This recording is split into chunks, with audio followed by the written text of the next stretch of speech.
하나님의 부르심 첫 번째, 이사야 41장 8절부터 10절 말씀 같이 하겠습니다.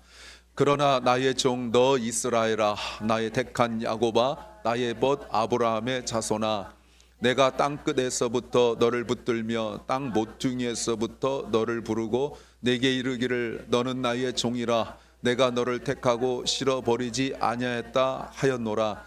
두려워 말라, 내가 너와 함께 함이니라. 놀라지 말라, 나는 내 하나님이 됨이니라.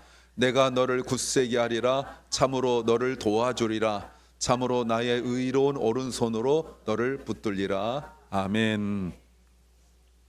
저도 이제 자녀들이 많이 컸습니다.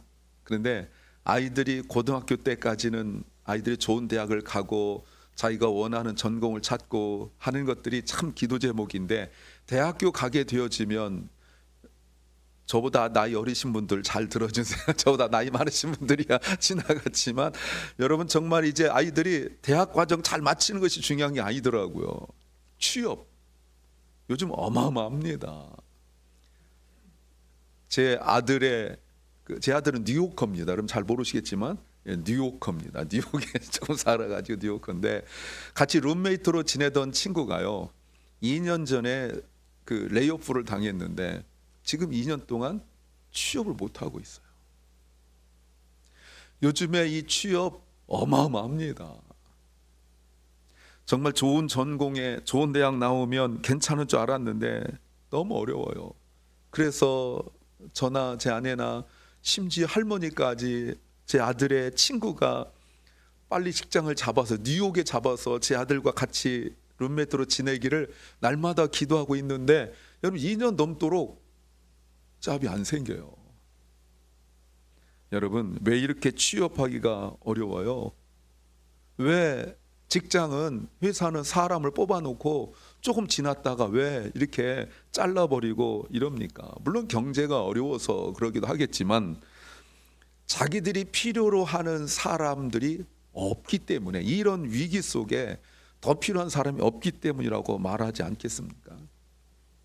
그래서 가만히 생각해 보니까, 제가 설교를 준비하면서 생각해 보니까 이 세상에서는 세 가지의 부름이 있다라고 보여져요. 첫 번째 부름이 국가의 부름입니다. 군인으로 부르던 아니면 공무원을 부르던 다 이 부름이 있습니다. 또 하나가 회사의 부름이 있죠. 자기 회사에 적합한 사람을 뽑아내려고 많이 합니다. 그런데 국가가 되었던 회사가 되었던 특징이 무엇인지 아십니까? 조건이 있어요. 반드시 어느 조건에 맞아야 뽑습니다. 그런데 또 그 조건에 맞지 않으면 그 사람을 그만두게 하는 것은 너무나 쉬워요. 두 가지 있다는 거죠. 기한이 있고 조건이 있어요. 그런데 세 번째 부름이 있습니다. 이 부름은 누구에게나 해당되는 건 아니고요, 오직 그리스도인에게만 해당되는 부름이 있습니다. 그 부름이 하나님의 부르심이에요. 사랑 여러분, 하나님의 부르심의 특징을 여러분 아십니까? 이제 이 주제를 가지고 오늘 그리고 앞으로 6주 동안 해 나갈 거고, 지난번 광고했지만 6번 설교하는 동안 설교 찬양은 하나님의 부르심만 6주 내내 계속 부를 거니까, 여러분도 6주 내내 하나님의 부르심을 찬송하시기 바랍니다. 하나님의 부르심은요, 앞에서 말한 국가와 회사의 부르심과 차이가 있어요. 많은 차이가 있지만 여러분, 하나님의 부르심엔 제가 찾아보니까, 생각해 보니까 세 가지가 없어요. 조건이 없고 no conditions, 기한이 없고 no time limits, 그리고 후회함이 없어요. no regrets. 하나님이 우리를 뽑아놓고, 하나님 우리를 선택하고 우리를 구원하고, 여러분 어떻게 하셨을까요? 우리가 믿음이 약하면 이 말이 무슨 말인지 모르거든요. 물론 믿음이 좋다고 하는 사람들도 이런 말 잘 모릅니다. 그래서 하나님께서 계약서를 쓰듯이 계약서를 써놨어요. 로마서입니다. 로마서 11장 29절, 하나님이 성경책, 이 변함이 없는 성경책에 기록한 말씀 같이 읽습니다. 하나님의 은사와 부르심에는 후회함이 없느니라. 아멘. 여러분 믿으십니까? 후회함이 없다 이 말은 돌이키지 않는다. 무슨 말이죠? 하나님께서 우리를 사랑하는 독생자를 통하여 우리를 구원하셨는데 우리가 살아가는 꼴을 가만히 보니까, 우리가 말하는 것과 행동을 보니까, 야 저거 내 아들을 죽이면서까지, 내 독생자를 죽이면서까지 구원했는데 잘못한 것 같다 라고 하지 않으신다는 거예요. 여러분 왜 없겠어요? 내가 내 인생을 봐도 때로는 정말 거기까지 그런 생각이 있거든요. 근데 하나님 보실 때, 여러분 제 아내가 저를 볼 때 늘 만족할까요? 아멘. 그럴 거예요. 내 자녀들이 저를 보고 우리 아버지는 늘 존경할 만한 사람일 거야. 아멘. 제 생각이에요. 그럴까요, 여러분? 그럼 하나님이 저를 볼 때는 얼마나 마음에 안 든 구석구석이 아니죠. 홀 바디가, 홀 라이프가 얼마나 그러겠어요. 그런데 하나님께서 내가 그런 맘 먹을까 봐 아예 계약서처럼 써 놓았어요. 나도 부른 거 후회하지 않아. 내가 내 사랑 독생자를 통하여 너를 구원한 거 후회하지 않아 라고 해 놓으셨다는 것 믿으시기 바랍니다. 근데 여러분, 부모도 솔직히 저도 부모지만 저는 그런 마음 먹지 않았다라고 미리 말해놓고요, 부모들 중에 가끔은 내 자녀 저놈을 정말 이런 생각 들 때 있잖아요. 있거든요. 있어요. 그런데 하나님은 그러지 않으신대요. 하나님께서는 우리를 구원하시고 우리를 택하시고 우리를 사랑하신 것에 대하여 후회함이 없다라고 미리 우리에게 말씀하셨어요. 믿으시기 바랍니다. 아멘. 그런데요, 우리가 이런 하나님의 부르심을 이해할 수 있을까요? 아멘 했습니다. 근데 이해할 수 있을까요? 그 부르심 안에서 우리가 살아가야 되는데 이 부르심이 무엇인지 알고 있습니까? 그래서 세상에는 답이 없으니까 성경에서 답을 찾은 것이 오늘 본문이에요. 이사야 다시 보겠습니다. 41장 8절부터 10절, 작은 창 보죠. 8절. 하나님께서 우리를 뭐라고 부르시냐면 나의 종 너 이스라엘아, 같은 내용입니다. 나의 택한 야곱아, 그리고 나의 못 아브라함의 자손아. 같은 의미를 반복하고 있는 것은 왜 그럴까요? 확신이 없거든요. 내가 하나님의 백성으로서 확신이 없거든요. 왜 확신이 없을까요? 이사야 41장이 기록된 배경을 보셔야 돼요. 이스라엘 백성들이 바벨론 포로로 잡혀갔을 때의 상황을 하나님께서 말씀하시는 겁니다. 어떤 생각 들까요? 우리는 저주받았네. 내 인생 이렇게 끝나네. 왜 하나님은 우리를 버리셨지? 라고 생각하고 있는 그들에게 하나님께서 반복적으로 불러주시면서 이렇게 말씀하세요. 9절. 내가 땅끝에서부터 너를 붙들며 땅 모퉁이로에서부터 너를 부르고 내게 이르기를. 여러분, 땅끝이 어디입니까? 이스라엘 사람들이 생각할 때 중심은 예루살렘이에요. 예루살렘에서 바벨론 포로로 잡혀왔어요. 땅끝이죠. 여러분, 땅끝이 어디입니까? 하나님 계시지 않는다고 생각하는 곳이 땅끝이에요. 여긴 하나님께서 역사하지 않는다고 이스라엘 사람들이 생각하고 있는 것이 곧 땅끝이에요. 땅 모퉁이에요. 땅 구석이에요. 모퉁이란 말 구석이에요. 좋은 의미가 아니에요. 그런데 하나님께서 거기서도 내가 너를 붙든다고 말씀하고 있어요. 낭떠러지 같은 곳, 떨어지면 죽을 것 같은 그곳, 아무도 나를 바라보지 않는 어두운 곳, 그곳에서 내가 너를 불렀다고 말씀하세요. 그리고 뭐라고 말씀하시냐면 너는 나의 종이라 내가 너를 택하고 싫어서 버린 것이 아니다라고 말씀하고 있어요.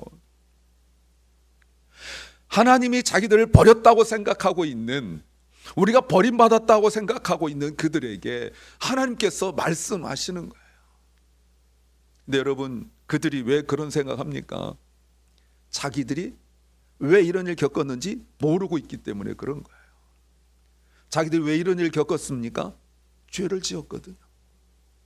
우상 숭배했잖아요. 오늘도 여러분 말씀 묵상하셨죠? 계속적으로 말씀 묵상을 통하여서 우리가 열왕기하를 보고 있는데 그들의 그 죄 얼마나 하나님을 분노하게 만들고 하나님께서 싫어하는 것을 하고 있는지 말이죠. 왜 그렇습니까? 잘 살겠다는 생각에. 여러분, 그들이 우상 숭배하고 맞습니다. 그건 드러난 죄일 뿐이에요. 그들의 진짜 죄는 무엇입니까? 공평과 정의가 무너져 버린 거거든요. 왜 공평과 정의가 무너졌습니까? 자기만 잘 살려고 그러는 거예요. 자기 만족을 위해 살아가는 거예요. 그러니 공평과 정의가 무너지고 자기 주변에 가난한 자들에 대한 관심도 없고 오히려 그것을 뺏어서 가는 그런 삶의 모습을 보면서 하나님께서 이들을 바벨론이라는 나라에 넘겨줘 버리셨다는 거예요. 그리고 그들이 정말 생각하기도 싫은 땅 끝으로 그들은 가게 되었죠.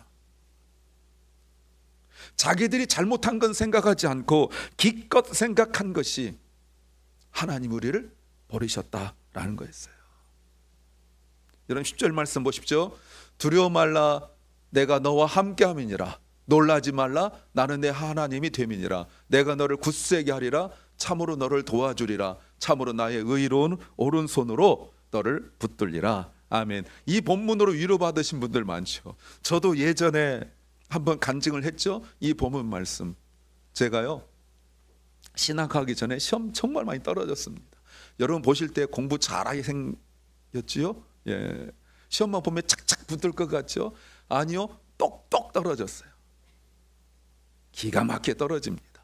예. 몇 과목도 안 보는데 그 40점 이상이면 과락이 아니거든요. 근데 꼭 사람 창피하게 39.4 이렇게 떨어집니다. 0.6점 차이로 과락. 전체 평균 보면 합격점이 넘어요. 그런데 꼭 내가 제일 자신 있는 영어 39.4 이런 거 여러분 아십니까? 39.4가 와 창피해서 말도 못해요. 똑똑 떨어져. 내가 그거 돼야 되거든요. 내가 그거 돼야 집안 일으키고 돼야 내가 당당하고 친척들 나 가난하다고 무시하고 이런 분들에게 나 합격했으니까 이제 이렇게 막 힘줘야 되는데 똑똑 떨어요. 똑똑해서 똑똑이 아니라 하도 똑똑 떨어져서 똑똑이에요. 어느 날은 너무 낙심했어요. 진짜 될 줄 알았거든요. 그래서 집에 이렇게 있는데 교회 친구들이 낙심한 저를 위로하려고 야 우리 놀러 가자 해가지고 이제 차를 타고 이렇게 쭉 가는데 제가 뭐 말하기도 싫고 이렇게 가만히 앉아 있었어요. 근데 갑자기 덜컹하더니 거기 옆에 있던 그 차 있던 성경책에서 성경책이 툭 떨어지면서 뭐가 종이 빠져나왔길래 제가 이렇게 집으려고 딱 집었는데 이사야 41장 10절 두려워 말라 내가 너와 함께함이라 놀라지 말라 나는 내 하나님 됨이라 내가 너를 굳세게 하리라 참으로 너를 도와주리라 참으로 나의 의로운 오른손으로 붙들리라. 여러분 그걸 보면서 눈물이 확 쏟아졌어요. 막 울었어요. 그래서 애들이 당황하는 거예요. 제가 떨어져 슬퍼서 우는 줄 알아요. 여러분 저는 떨어져 슬퍼서 울지는 않아요. 근데 그 말씀 은혜 받았는데 이 영적으로 둔한 녀석들이 내가 영적으로 민감해져서 막 울고 있는 거를 속상해서 억울해서 우는 줄 알고 병아가 괜찮아 뭐 그럴 수 있지 그럴 수 있지도 한두 번이지 몇 년째 떨어지고 있는데 그럴 수 있지예요. 근데 여러분 제가 이 말씀에 얼마나 위로를 받았는지 몰라요. 여러분도 그런 간증이 있으십니까? 하나님께서 말씀하세요. 두려워 말라 내가 너와 함께함이라 놀라지 말라 나는 내 하나님이 되리라. 여러분 그런데 이 말씀이 이스라엘 사람들에게 와닿지를 않는 거예요. 왜? 자기들의 형편 때문에. 왜? 자기들의 상황 때문에. 왜? 자기들의 느낌 때문에. 하나님께서 내가 너를 사랑한다 내가 너를 붙들고 있다 라고 아무리 말씀하셔도 듣지를 안 하고 있어요. 사랑하는 여러분, 그러나 사실은 다시 한번 강조하지만 자기들이 이런 상황에 된 것은 하나님이 그들을 버리셨기 때문이 아니라 자기들의 죄 때문이었어요. 자기들이 왜 이런 일을 겪고 있는지 원인을 자기들로부터 찾아야 되는데 믿음 없는 사람들의 대표적인 특징이 꼭 하나님으로부터 찾아요. 하나님이 나를 이러실 수 없다. 하나님 나를 이렇게 한다라고 말하고 있는 거죠. 그들에게 하나님께서 말씀하세요. 나는 너희가 회복되길 원하고 여전히 나는 너희를 사랑한다라고 말씀하세요. 비록 너희의 죄 때문에 내가 너희를 징계하고 있지만 그러나 내가 너희를 사랑한 것은 변함이 없다라고 말씀하시고 있는 거죠. 오늘날 우리가 겪고 있는 어려움과 고난 속에서도 하나님의 부르심과 택하심이 우리를 포기하지 않는 사랑에서 나온다는 사실을 기억하시기를 바랍니다. 너무 뻔한 내용이라고 생각할 수 있지만 정말 은혜 받을 때는 이 뻔한 내용에서 은혜를 받고 있는 거예요. 아까 제가 옆에서 그 사랑하는 친구들이 병아가 힘내, 다음엔 잘 될 거야 라는 말에 하나도 위로가 안 되는데 어떤 누군가가 성경책 사이에 집어놨던 그 요만한 그 말씀 성구 하나에 제가 얼마나 감격하고 그랬는지, 제가 그게 몇 년도인지는 모르지만 여러분 그 말씀 생각나는 거 보세요. 그 저는 믿습니다. 단순히 하나님께서 그 순간 저를 위로하려고 언젠간 잘 될 거야 라고 했던 그런 약속이 아니라 너 이번엔 떨어졌지만 다음엔 될 거야 이런 그 어떤 희망 고문이 아니라 하나님께서 비록 네가 시험에 떨어지고 비록 네가 내가 원하는 길이 아니고 다른 길로 가고자 하고 그렇게 애를 써도 내가 너를 포기하지 않고 내가 너를 붙들어 줄 것이다 라고 약속한 말씀이라고 믿습니다. 그런데 우리도 이스라엘과 같은 마음을 품을 때가 많아요. 내가 어려울 때, 그 어렵다는 것이 진짜 어려움이 될 수도 있지만 상대적 어려움이 될 수도 있는데 내가 어렵다고 느낄 때 우리는 하나님이 나를 버리셨다고 생각합니다. 근데 정말 그런 문제일까요? 우리는 내가 그런 생각 들어갈 때 신앙적으로 생각해야 될 것이 내가 왜 이런 마음 갖는지를 여러분 생각하셔야 돼요. 나의 타락한 본성, sinful nature 때문에 그런 거예요. 이 타락한 본성은 아담과 하와의 본성을 그대로 이어받아서 언제나 자기 중심의 생각밖에 없어요. 내가 이것을 하면 즐겁겠지, 내가 이것을 하면 좋겠지, 내가 이거 하면 나에게 유익이 될 거야 라는 그 타락한 본성 말이죠. 우리가 살인하고 간음한 걸 타락한 본성이라고 말하는 거 아니에요. 그건 당연한 거예요. 여러분, 우리에게 타락한 본성은 뭐냐면 남들처럼 죄는 짓지 않는데 내 속에 언제나 기준이 나의 즐거움과 나의 만족일 뿐이에요. 심지어 멸망한 이스라엘 백성들처럼 예배드리는 것조차도 자신의 만족이어야고 하나님을 섬기는 것조차도 자신의 만족이 되지 않으면 우상으로 빠져버리는 것이 우리의 본성이라는 것을 인정하시기 바랍니다. 우리의 타락한 조건에 의하여 여전히 우리는 이 세상 논리와 이 세상 문화적 내러티브에 묶여가지고 이 세계관 속에서 언제나 모든 문제를 하나님이 아니라 자기 힘으로 문제를 해결하려고 노력하는 거예요. 근데 여러분, 내가 내 힘으로 노력하면 노력할수록 내가 원하는 걸 가질 수가 있지만 하나님이 주시는 기쁨을 누리지 못하는 것이 진짜 한계입니다. 진정한 기쁨이 없는 거죠. 진정한 만족이 없는 거죠. 하나님의 뜻을 온전히 이룰 수가 없는 거예요. 그런데도 마음이 둔해지고 영적으로 둔해지니까 끊임없이 자기 힘으로 살아가려고 하는 모든 시도는 그래요. 내가 원하는 거 얻을 수가 있지만 주님 안에서 보면 그건 실패한 인생이라고밖에 말할 수가 없는 거예요. 그러면 우리는 언제나 불안하고 그리고 두려움 속에 살아갈 수밖에 없습니다. 큰 일이든 작은 일이든 두려움과 불안이 우리를 갖게 되어지면 끊임없이 하나님께 더 가까이 나가고 하나님 의지하는 것이 아니라 언제나 자신을 더 의지하고 자신을 더 채찍질하고 자신에 대하여 아주 스트릭하게 아주 자기 자신을 아주 몰아세워서 밀어내려고 하지만 사실 그것은 육체적인 것도 아니고 그 노력이 부족한 것도 아니고 하나님이 주신 위로로 채움받지 못했기 때문에 그런 거예요. 하나님을 신뢰하지 못하기 때문에 그런 겁니다. 하나님을 신뢰하지 못하면 자기 자신의 능력을 자꾸 의지하게 되어져요. 그것이 우리의 연약함과 죄성 때문인데 그걸 깨닫지 못한 채로 우리가 종종 나눌 때 또 기도 제목 이야기하고 그럴 때 언제나 자신의 부족함을 이야기하지만 사실 그 부족함을 이야기하는 것이 진짜 부족함이 아니라 자신이 만족 못하고 있다는 뜻이에요. 이거 운동이 아닙니다. 여러분, 이것은 공부가 아니에요. 내 삶 속에서 나를 아무리 몰아세우고 자기 자신에 대하여 아무리 철저하고 더 나에게 스스로에게 압박을 준다 할지라도, 그럴지라도 하나님 주신 위로는, 하나님 주신 만족은 누리지 못하고 살아갈 수밖에 없는 거예요. 그럼 하나님부터 멀어지게 되는 거죠. 오늘 이사야 41장에서 겪고 있는 이스라엘 백성들과 우리의 차이점이 여러분 뭐라고 생각하십니까? 그것은 바로 불신과 우리의 신앙의 연약함이에요. 그렇다면 그리스도인인 우리가 세상과 다른 해답을 가지고 있어야 됩니다. 그게 뭘까요? 이런 불신과 연약함 가운데서 세상과 다른 우리가 가져야 될 그 해답, 오늘 본문을 통하여 불안해하고 두려워하고 답답해하고 있는 이스라엘 백성들에게 하나님께서 오늘 본문을 주셨던 그 유일한 해답이 바로 이렇게 말할 수 있습니다. 같이 읽습니다. 시작. 하나님의 신실하심. 제가 자주 말씀드리지만 성경의 핵심이 무엇이냐? 하나님의 신실하심이에요. 하나님의 신실하심에서 사랑이 나오는 거고, 하나님의 신실하심에서 구원이 나오는 거예요. 우리를 향하신 하나님의 신실하심은 변함이 없는 줄로 믿습니다. 그렇다면 한번 질문 드리죠. 그렇다면 하나님의 신실하심의 증거가 무엇입니까?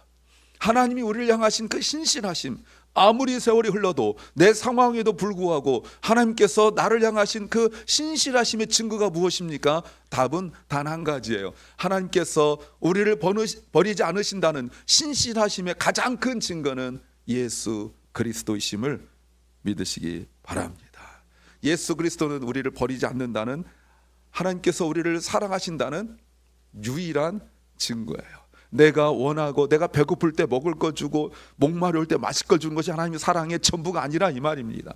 내가 배고플 때 먹을 거 안 주면 하나님께 실망하고, 내가 목마를 때 마실 물 주지 않으면 하나님께 실망하고, 그 정도 수준이 아니라 죽음에서, 영원한 멸망에서 영원한 생명으로 우리를 구원해내신 그 하나님의 사랑의 뚜렷한 증거, 우리가 어떤 때로는 내가 원하지 않는, 때로는 하나님께 큰 죄를 지은 그런 상황 속에서도 우리를 향하신 하나님의 그 사랑이, 신실하심이 포기하지 않는 단 하나의 증거가 바로 예수 그리스도라고 말할 수 있어요.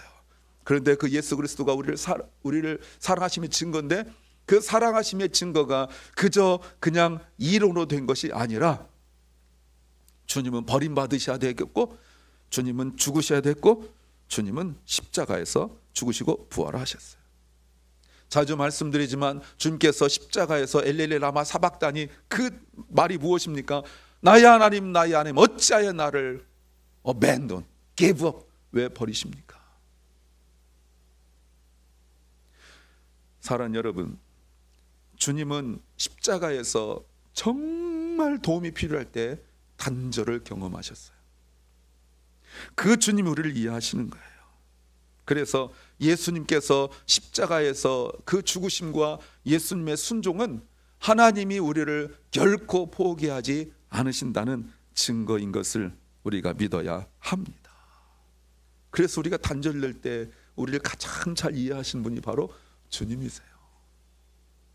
우리가 외롭고 우리가 힘들고 약했다고 생각될 때, 내가 누구에게 말도 못하고 또 내가 정말 그런 문제인가도 알지 못한 채로 서술도 못하고 설명도 못할 때도 여전히 주님은 우리와 함께 하신 줄 믿습니다. 그것이 하나님의 신실하심이에요.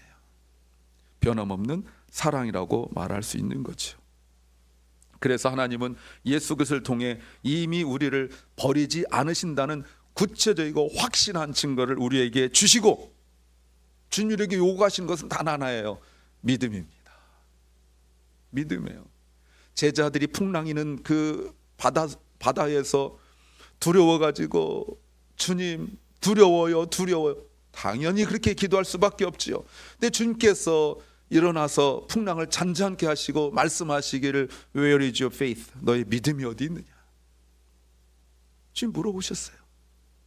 나는 자꾸 내 문제를 이야기하고 내 상황을 이야기하고 내 형편을 이야기하고 나의 죽겠다고, 나 힘들다고 그 얘기하고 있는데, 주님께서 물론 우리 문제를 해결해 주시지만 그리고 질문하신 건 단 하나예요. 너의 믿음이 어디 있느냐? 왜 이렇게 두려워하느냐? 너희를 향한 나의 사랑을 너희가 믿지 못하느냐? 그 말 아닙니까? 너희를 내가 구원하여 나의 자녀 삼고 나의 제자 삼아 내가 너와 함께 있으리라는 그 약속의 말씀을 너는 믿지 못하느냐? 우리는 자꾸 이거 믿지 못하니까 자꾸 상황을 이야기해요. 얼마나 힘든가를 이야기해요. 서로 이야기할 때 내가 이렇게 힘들어 라고 말하면 상대방이 얼마나 힘들겠어요 라고 말하는 그 동정을 받는 걸 하나님 앞에 또 나가서 하나님 나 이렇게 힘들어요. 그럼 하나님이 얼마나 힘들겠니? 여러분 이렇게 자꾸 생각하고 뭔가 위로를 받아야 내가 뭔가 한 거라고 착각하고 있어요. 혼납니다. 내가 주님 나 죽겠어요 힘들어요 라고 말할 때 어떤 기도 제목은 혼나요. 사랑하는 여러분, 우리는 그리스도를 통해 하나님께서 우리와 함께 하시는, 영원히 함께 하시는 자격을 얻은 줄로 믿습니다. 그러므로 주님이 우리를 포기하지 않으세요.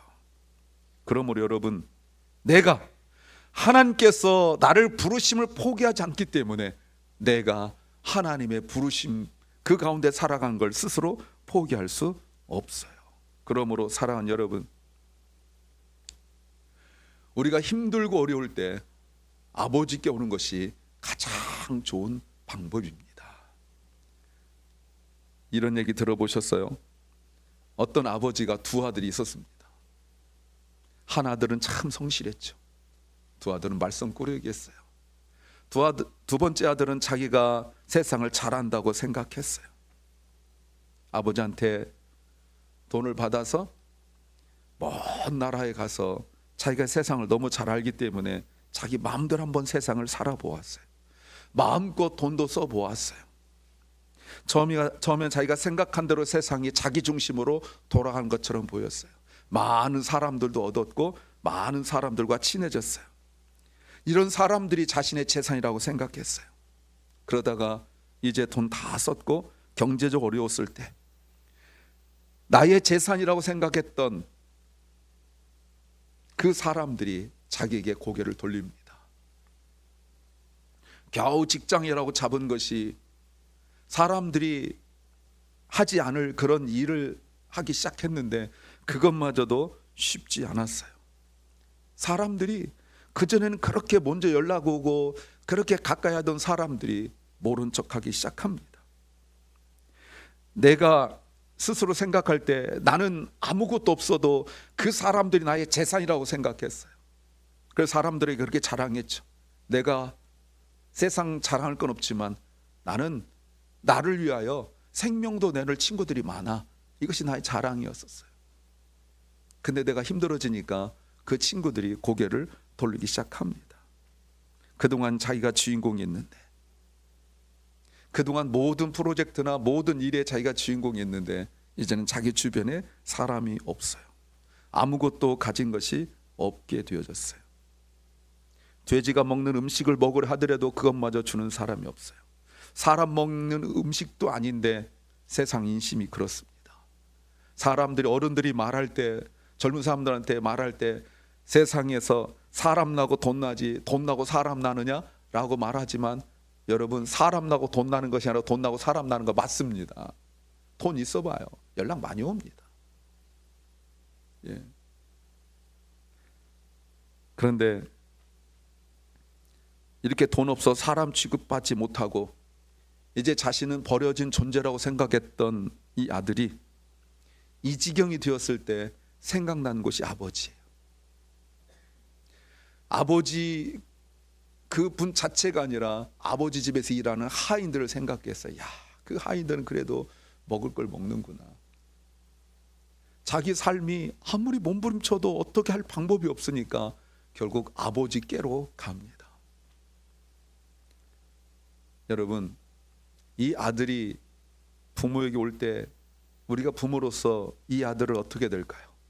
재산을 다 갖다 팔아먹었고 그 형이 생각하는 대로 그 재산을 갖다가 창녀들한테 술집에서 흥청망청 다 써버렸고 했던 이 아들이 올 때 어떻게 생각할까요?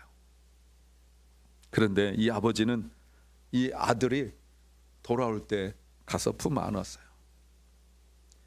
내가 아버지 아들이라고 부름받기도 합당하지 않습니다. 나는 종이 하나로 여겨주세요. 그냥 먹여만 주세요 라고 아버지한테 말했지만 아버지는 그 아들을 버리지 않고 사랑으로 품어 주셨어요. 아들은 아버지를 버릴 수 있지만 아버지는 아들을 버리지 않습니다. 우리도 살면서 가까운 사람들에게 버림받을 수 있고 돈에게 버림받을 수도 있습니다.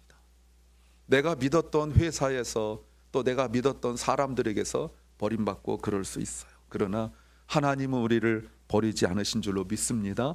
위로의 하나님께서 우리를 부르신 줄로 믿습니다. 때로는 실패하고 그 자격이 없는 사람이라고 스스로 생각한다 할지라도, 때로는 내 주변에 있는 사람들조차, 가까운 사람들조차 나를 형편없는 사람이라고, 능력 없는 사람이라고 손가락질 할지라도 말이죠. 책 2개를 소개합니다. 지은 사람은 한 사람이에요. C.S. 루이스가, 제가 예전에도 자주 말씀드렸던 순전한 기독교에서 이런 말이 있습니다. 신앙은 우리의 감정이 우리를 배반할 때에도 하나님을 신뢰하는 거다. 여러분, 아까 제가 사람에게 버림받고 돈에게 버림받고 라고 말했는데, C.S. 루이스는 저보다 한 단계가 높으니까 감정을 배반한다고 말하고 있어요. 여러분, 이 말 아십니까? 감정이 변한다고요. In spite of your changing mood. 그래도 하나님을 신뢰하는 거예요. 또 다른 책이죠. C.S. 루이스가 지은 고통의 문제라는 거예요. 고난 속에서도 하나님의 목적과 사랑을 신뢰해야만 합니다. 여러분, 이게 신앙이에요. 하나님이 우리와 함께 하신다는 약속은 고난을 겪는 순간에, 내 주변에 아무도 없다고 생각하는 그 순간에 더욱더 진실하고, 지금 C.S. 루이스가 말한 것처럼 그 신앙적 확신이 우리가 그리스도인으로서 반드시 견디고 또 확인해야 될 내용인 줄로 믿습니다.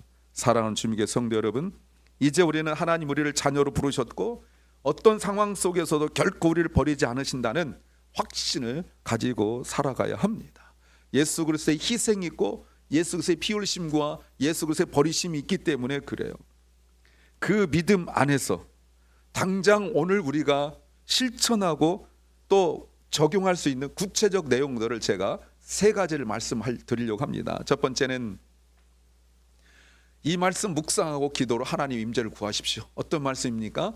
이사야 41장 10절 말씀 같이 읽습니다. 두려워 말라, 내가 너와 함께 함이니라. 놀라지 말라, 나는 내 하나님이 됨이니라. 내가 너를 굳세게 하리라. 참으로 너를 도와주리라. 참으로 나의 의로운 오른손으로 너를 붙들리라. 아멘. 여기에 너를, 내 이름을 넣어서 해보면 금방 와닿아요. 두려워 말라, 내가 너와 자기 이름 넣어서 함께 함이니라.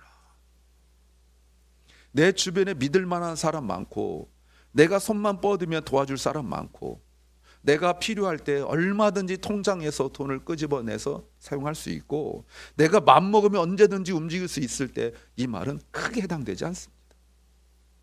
예.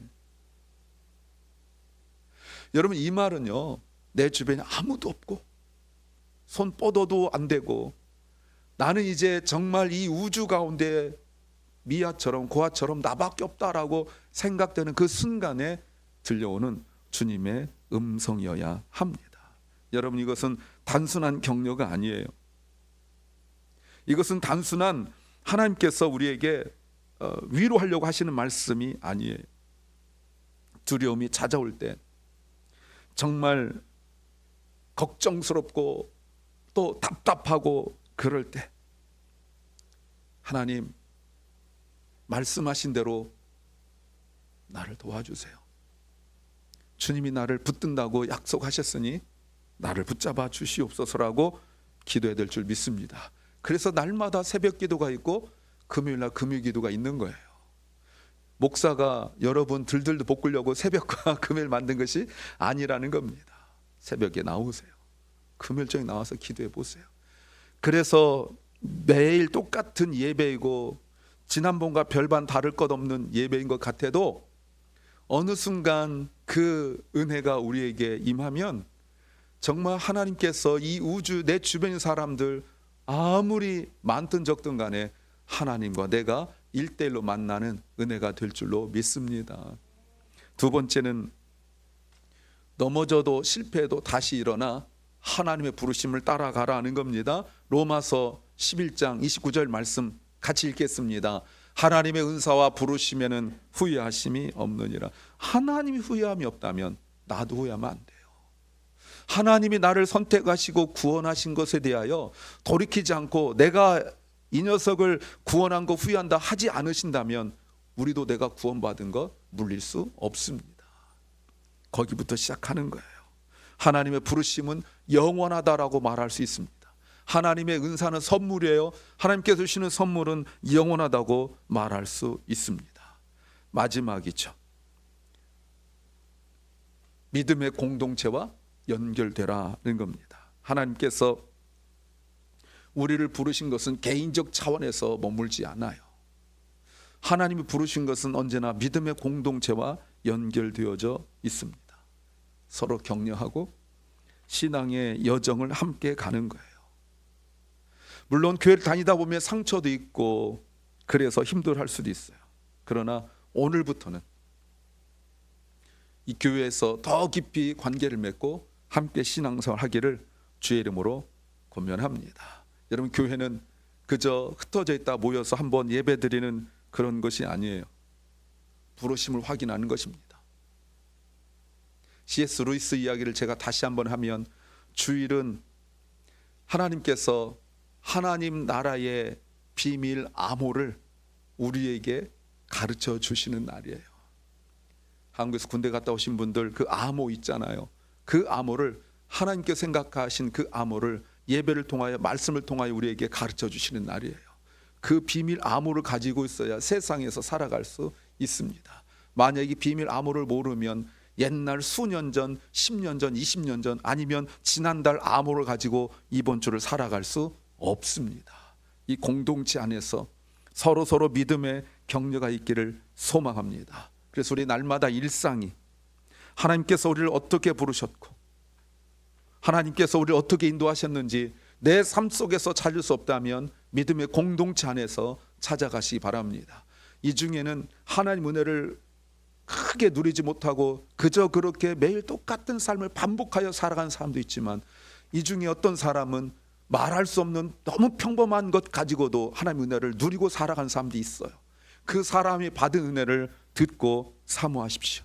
그러면 하나님께 주신 은혜가 얼마나 큰지를 깨닫게 될 줄로 믿습니다. 오늘 하나님께서 우리를 이 자리에 불러주셨고 절대 버리지 아니하신다는 하나님의 은혜, 하나님의 부르심, 하나님의 사랑을 확인하시기를 주의 이름으로 축원합니다.